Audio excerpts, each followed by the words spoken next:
I never imagined that something as joyful as pregnancy could turn into something that would tear my entire world apart. At 23, I was at a crossroads in my life, about to start the next chapter when the news came. I was pregnant. The excitement was there, but so was the fear. Fear of my parents' reaction, fear of the future, and fear of doing everything on my own. Jake and I had been together for 2 years.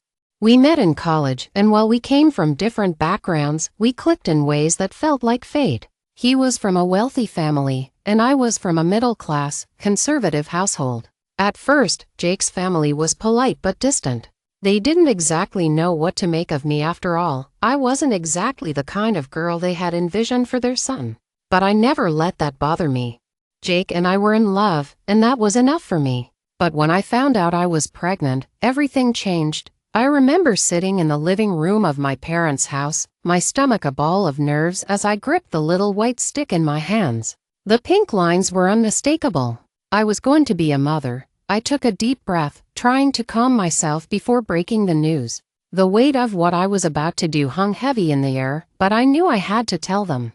If there was one thing I had learned from my childhood, it was that honesty, however painful, was always the best policy. "Mom, Dad, there's something I need to tell you," I said, my voice trembling as I tried to steady my hands. I could see the concern on their faces as they set their coffee mugs down. My dad's eyes narrowed. My mom's smile faded. "What is it, honey?" my mother asked, a hint of hesitation in her voice. I stood up, feeling my knees buckle under the weight of the words I was about to speak. "I'm pregnant," I said. "Jake and I are going to have a baby." The silence that followed was suffocating. I could feel the shock in the air, thick and heavy. My parents exchanged looks, their faces unreadable. And then my mother spoke, her voice cold, distant, as though she was reciting lines from a script. "You're what?" she asked, her tone dangerously calm. "I'm pregnant," I repeated, my heart pounding. "Jake and I are going to raise the baby together." The words hung in the air like a bomb, and as I looked into my mother's eyes, I saw something that I couldn't believe: disappointment. Pure, unmistakable disappointment. "How could you do this?" My mother's voice broke as she stood up, her hands trembling slightly. "We raised you better than this. This is shameful." I was taken aback by the venom in her voice. I had expected shock, even anger, but not this level of contempt. My father didn't say anything, but I could see the tightness in his jaw, the way he clenched his fists at his sides. They weren't just disappointed. They were furious. "You've ruined your life, Olivia," my father finally spoke, his voice cold and hard. "And you've embarrassed us. This is not what we taught you." "Not at all." I tried to explain, tried to make them see that I wasn't some reckless teenager who had made a mistake. I wasn't naive, and I wasn't looking for sympathy. Jake and I had planned this, and we were ready to face the challenges ahead. But their response wasn't what I'd imagined. It was worse. "We don't want to be a part of this," my mother spat. "You've made your choice, and so have we. Don't come to us for anything. We don't want any part of your mess." The words hit me like a slap. I felt my chest tighten as the tears threatened to spill over. I had just lost everything. I had thought that, no matter what, my parents would be there for me. But instead, they had abandoned me, thrown me away like I was nothing. I left their house that night, my heart shattered into a million pieces. I could barely think straight as I drove to Jake's apartment, the world outside a blur of lights and shadows. When I arrived, I told him everything.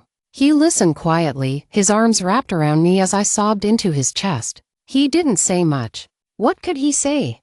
He could feel my pain too, but then he looked at me, his expression resolute. "We'll figure this out, Liv. I love you, and we're in this together. You're not alone." Even though his words were comforting, I couldn't shake the feeling of abandonment. My own family had rejected me. How could they turn their backs on me like this?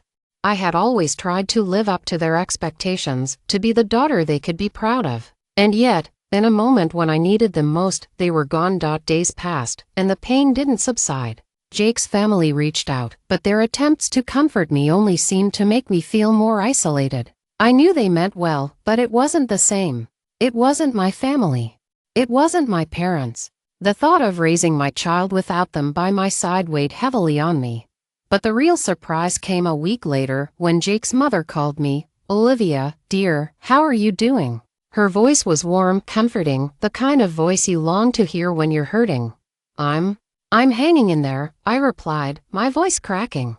"It's just been really hard. My parents, they won't speak to me anymore. I don't know what to do." There was a pause on the other end of the line.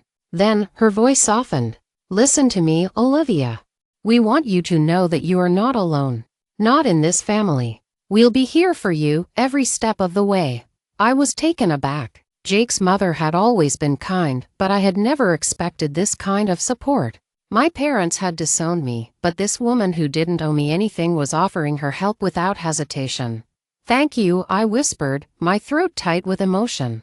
"But I don't want to impose on you." "You're not imposing," she said firmly. "You're part of this family now. And we don't turn our backs on family." In the following weeks, the support from Jake's family grew stronger. His mother invited me over for lunch, his father called to check on me, and his sister who was my age made me laugh with her stories about their family's absurdly luxurious vacations.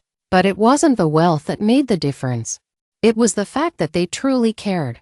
They made me feel like I wasn't alone in a world that had abandoned me. Jake's father, who was a billionaire entrepreneur, didn't just offer emotional support. He took practical steps to make sure I felt secure. One evening, after a long dinner, he quietly told me, "Olivia, we've set up a trust for your child. We're doing this because we care about you, not because we think you need charity.